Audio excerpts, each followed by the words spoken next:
재미로 보는 매우 주관적인 축구 차트. 첫 영상에서는 축구 팬들마다 의견이 첨예하게 갈리는 분야죠. 바로 베스트 11입니다. 오늘은 저만의 베스트 11을 뽑아볼 생각인데요. 선정 기준은 일단 다분히 제 마음이고요. 팬심을 최대한 배제하고 보기 위해 첼시에서 단 한 시즌이나 뛰었던 선수는 제외했습니다. 그리고 저는 이 점을 굉장히 중요하게 생각하는데요. 제가 이 선수가 현역으로 뛰던 기간에 이 선수가 뛰는 모습을 봤다. 이게 가장 중요한 선정 기준입니다. 4-3-3으로 갔고요. 바로 시작해보죠. 먼저 골키퍼입니다. 아틀레티코 마드리드에서 전성기를 보낸 슬로베니아 국적의 골키퍼 얀 오블락을 선정했습니다. 아틀레티코 마드리드의 레전드 골키퍼이자 AT 마드리드 짠물 수비의 최종 보스라고 할 수 있죠. 현대 축구에서 골키퍼는 크게 두 가지 유형으로 나뉩니다. 선방의 능력치를 몰빵한 클래식한 골키퍼와 빌드업이 되는 발밑 좋은 골키퍼인데, 저는 전에 만든 여러 영상에서 언급했듯 클래식한 유형의 키퍼를 굉장히 선호합니다. 오블락은 제가 봤던 클래식한 유형의 골리들 중 최고라고 생각합니다. 그야말로 동물적인 어마어마한 반사신경을 가졌고 흔들림 없이 편안한 볼 처리를 보여줍니다. 190이 안되기 때문에 다른 골키퍼들에 비해서는 다소 신장이 작지만 공중볼 처리 또한 깔끔한 편입니다. 판단력 또한 좋은데 이로 인해 상대 공격수들이 슛을 때리기 어렵게 미리 위치를 잡는 능력이 탁월합니다. 또한 큰 경기에서 기죽지 않는 담대함까지 지녔습니다. 단점으로 지적되는 빌드업 능력은 본인이 무리해서 시도를 하지 않기 때문에 크게 부각되지 않고요. 기본에 가장 충실하고 최후방에서 팀에 엄청난 안정감을 가져다주는 한마디로 완성형 골키퍼라고 단언할 수 있습니다. 다음은 우측 풀백입니다. 바이에른 뮌헨에서 커리어를 보낸 독일 국적의 필립 람을 선정해보았습니다. 슈투트가르트에서 2시즌 임대를 간 것 제외하고는 모든 커리어를 뮌헨에서 보낸 레전드 선수이자 좌우를 가리지 않음은 물론 수비형 미드필더, 심지어 윙어까지 가능한 원조 멀티 포지션 풀백입니다. 단신의 키를 가졌지만 피지컬이 좋아 몸싸움에서 쉽게 밀리지 않았고요. 굉장히 높은 축구 지능을 가진 선수로 공수 양면에서 활약했습니다. 특히 슬라이딩 태클 솜씨가 일품이었는데 이 태클로 당대의 걸출한 공격수들을 지워버렸죠.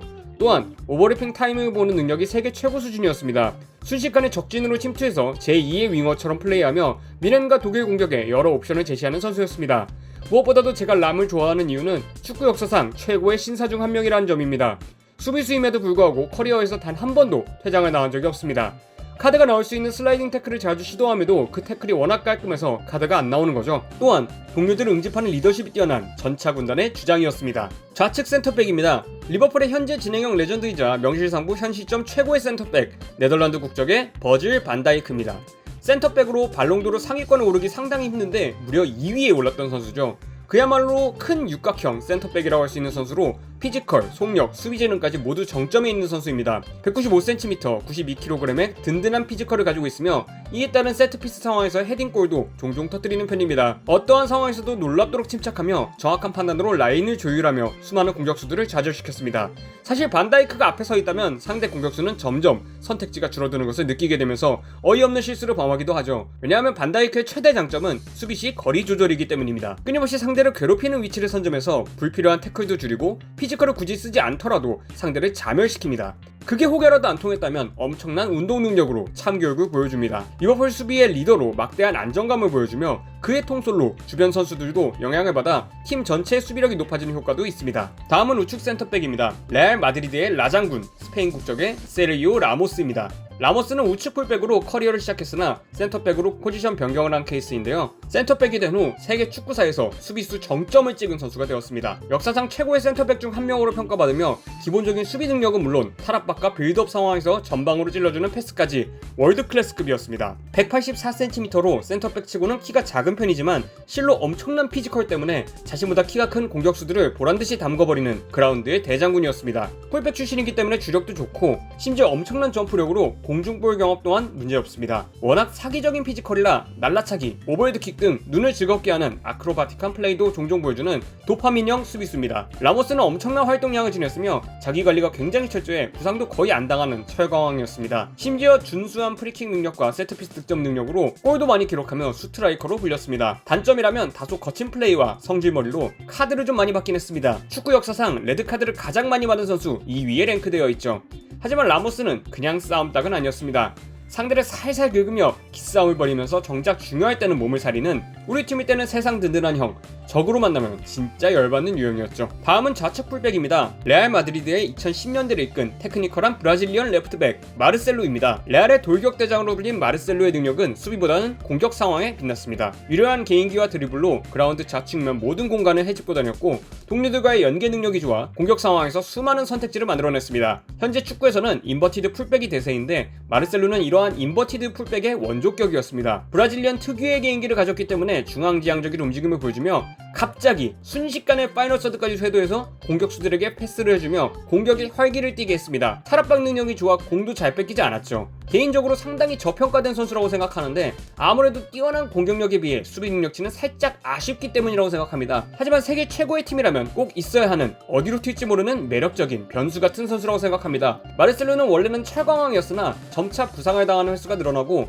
에이징 커브도 세게 와서 현재는 고향 브라질의 플루미넨세에서 선수 생활 황홀기를 보내고 있습니다. 첫 번째 중앙 미드필더입니다. 리버풀의 심장, 영원한 캡틴 스티븐 제라드를 선정했습니다.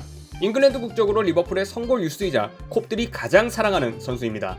전술 이해도가 굉장히 뛰어나며 엄청난 체력과 피지컬을 기반으로 한 활동량, 준수한 패스와 수비 능력, 무엇보다도 돌아버린 발목 힘으로 쓰리는 엄청난 중거리 빠따가 일품이었던 선수입니다. 게임에서나 볼 법한 말도 안 되는 위치에서 말도 안 되는 파워로 때려박는 중거리 슛은 경기의 판도를 여러 번 바꿨습니다.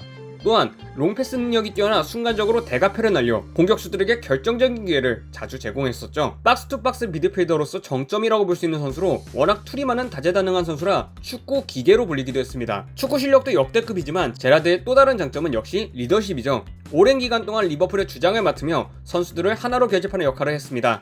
모름지기 주장이라면 트로피를 또 맛있게 들 줄 알아야 하는데요. 제가 봤던 모든 선수 중에서 트로피를 가장 맛있게 드는 선수였습니다.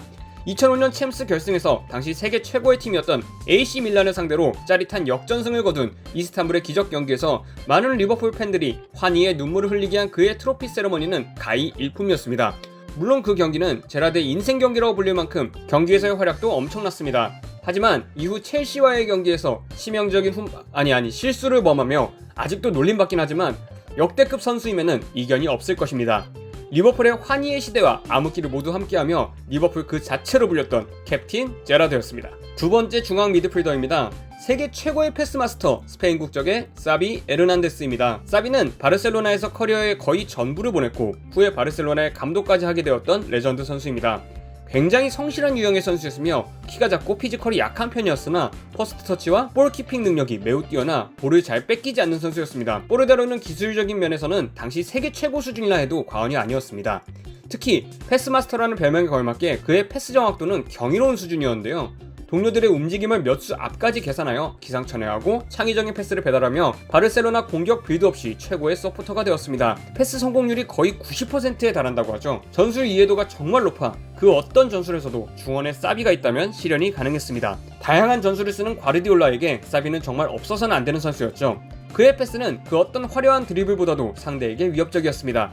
다음은 공격형 미드필더입니다. 세계에서 가장 저평가된 선수이자 라움도이터, 공간 연출자로 불린 독일 국적의 토마스 뮬러입니다.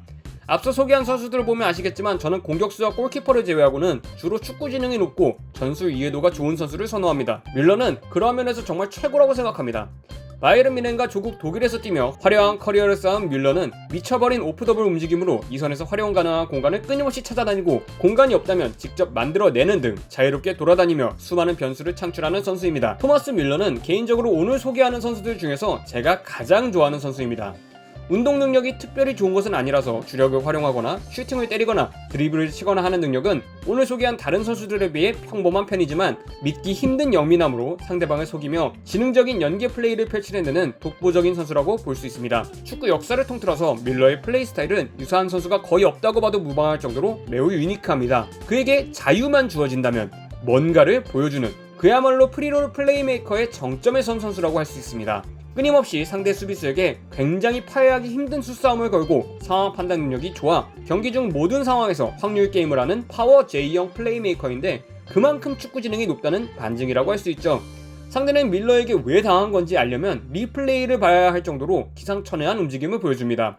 주로 개인 기량이 뛰어난 팀원들이 상대를 정신없게 만들면 자유로운 밀러는 뒤에서 그만의 연구를 마치고 최적의 공간을 공격수들에게 연출해줍니다.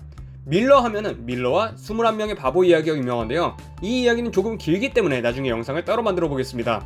유쾌한 성격과 입담으로 다수의 짤을 보유한 개그 캐릭터지만 그 코믹한 이미지에 가려진 원클럽맨으로서의 성실함과 훌륭한 인성, 말이 필요 없는 축구 실력은 그를 바이언의 전설로 만들었습니다.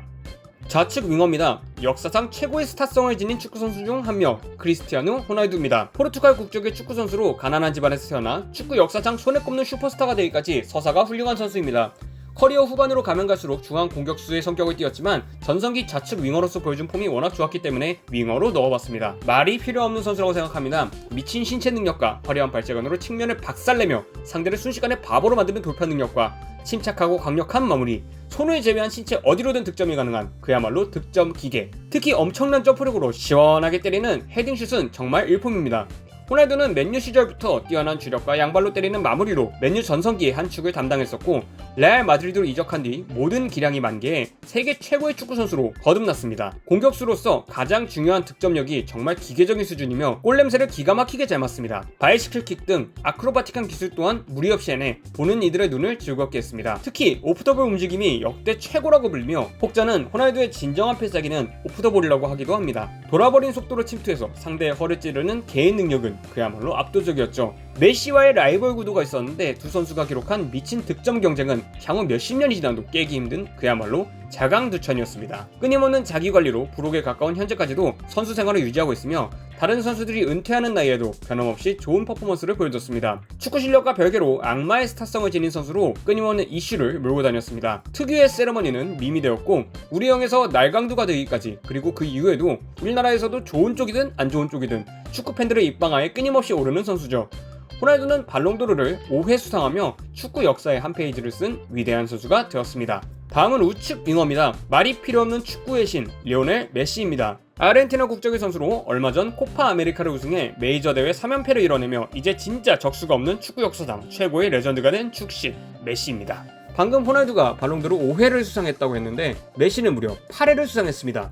리그 우승, 챔스 우승, 월드컵, 코파 아메리카를 모두 우승하며 커리어에 방점을 찍고 있습니다. 키가 매우 작은 편이지만 축구 역사상 최고의 드리블러로 평가받을 만큼 드리블 실력이 훌륭합니다. 재미있는 점은 메시는 화려한 개인기를 거의 사용하지 않는다는 점이죠. 가속과 감속을 반복하는 기본적인 드리블을 구사합니다. 다만 그 실력이 너무 뛰어나 볼이 발에 붙어있다고 느껴질 정도고 예술적으로 보이기까지 한다는 거죠. 한마디로 절정의 기본기라고 해도 과언이 아닙니다. 호날두가 오프더볼의 재능이 있었다면 메시는 온더볼이 최대 장점이었습니다. 공을 달고 있는 전성기의 메시는 그야말로 공포였죠. 그저 달리기만 해도 수비진이 붕괴되는 모습은 그야말로 경이로웠습니다. 메시의 드리블은 바디 페인팅이라는 그의 필살기로 완성됩니다. 바디 페인팅 역시 드리블러로서 기본적인 기술이지만 메시의 바디 페인팅은 순식간에 두세 명을 벗겨내버립니다. 득점력 또한 세계 최고 수준인데 마무리 역시 전혀 힘을 들이지 않고 쉽게 해버립니다. 드리블뿐만 아니라 슈팅 역시 강약 조절이 뛰어난데 커리어 초반에는 앞서 말한 드리블로 다 제끼고 패스하듯 마무리하는 슈팅이었다면 시간이 가면 갈수록 강한 중거리 슈팅도 무리 없이 성공시키는 경우도 많아졌습니다. 2선 선수임에도 불구하고 스트라이커들보다 더 많은 득점을 한다는 이것이 이유죠. 메시는 그 자체로 전술이고 승리의 열쇠인 선수입니다. 혼자서 공격진 전체 역할을 해낼 수 있는 전무후무하고 다재다능한 선수입니다. 향후 100년 이후에 메시를 뛰어넘을 선수가 과연 나올까요? 저는 불가능하다고 봅니다. 마지막 스트라이커입니다. 가장 고민을 많이 한 포지션입니다. 스트라이커는 정말 취향 차이이기 때문이죠. 고민 끝에 고른 선수는 잉글랜드 역사상 최고의 스트라이커로 불리는 해리 케인입니다. 비록 준우승만 7번을 하며 무관 귀신이라고 불릴 정도로 정말 징글징글하게 트로피와는 연이 없지만 이 정도로 꾸준하게 폼을 유지하는 중앙 공격수는 흔치 않습니다. 해리 케인은 공격수로서 가장 중요한 능력인 골냄새를 맡는 능력이 정말 훌륭합니다. 오른발과 왼발을 가리지 않고 어떤 상황에서든 그에 맞는 적절한 슈팅을 엄청난 발목 힘으로 정교하고 강력하게 때려내는 결정력은 그야말로 경이롭습니다. 케인의 최대 장점은 이러한 킥력인데 이 킥력으로 페널티킥 역시 세계 최고 수준이라고 볼 수 있습니다. 하지만 케인을 단순히 골만 잘 넣는 포처 유형이라고 국한할 수는 없습니다. 공격형 미드필더의 향이 진하게 날 정도로 동료들과의 연기와 패싱 능력도 발군이기 때문입니다. 최전방에서 상황을 판단하고 플레이메이킹을 하는 모습도 종종 보여줍니다. 비록 스피드가 느린 편이지만 이를 커버하는 위치 선정과 득점력으로 월드클래스에 오른 정석적인 스트라이커라고 할 수 있습니다. 케인은 현대 축구에 가장 최적화되어 있는 스트라이커라고 저는 생각합니다. 특히 토트넘 시절 손흥민 선수와의 궁합이 좋았는데 득점력과 플레이메이킹이 둘 다 좋다는 장점을 공유하는 만큼 끊임없이 스위칭하며 정말 다양한 루트로 득점을 만들어냈습니다. 손흥민은 게다가 케인의 단점인 주력의 장점이 있는 선수이기 때문에 환상의 짝꿍이었죠. 성실하고 원만한 성격과 훌륭한 인성으로 잉글랜드 대표팀 주장을 맡을 정도로 신사적인 선수입니다. 아무튼 이제 남은 건 트로피인데 홍진호도 고개를 절레절레할 케인의 이 지독한 무관은 언제쯤 해결될 수 있을까요?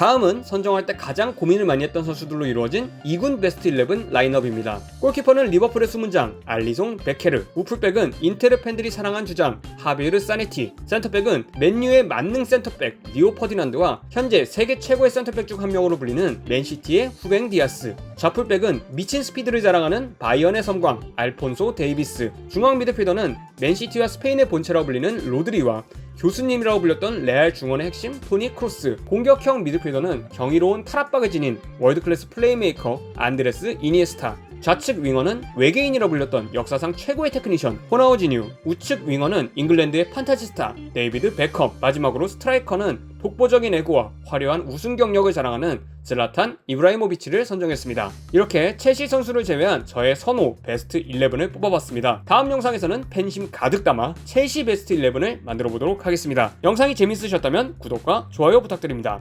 감사합니다.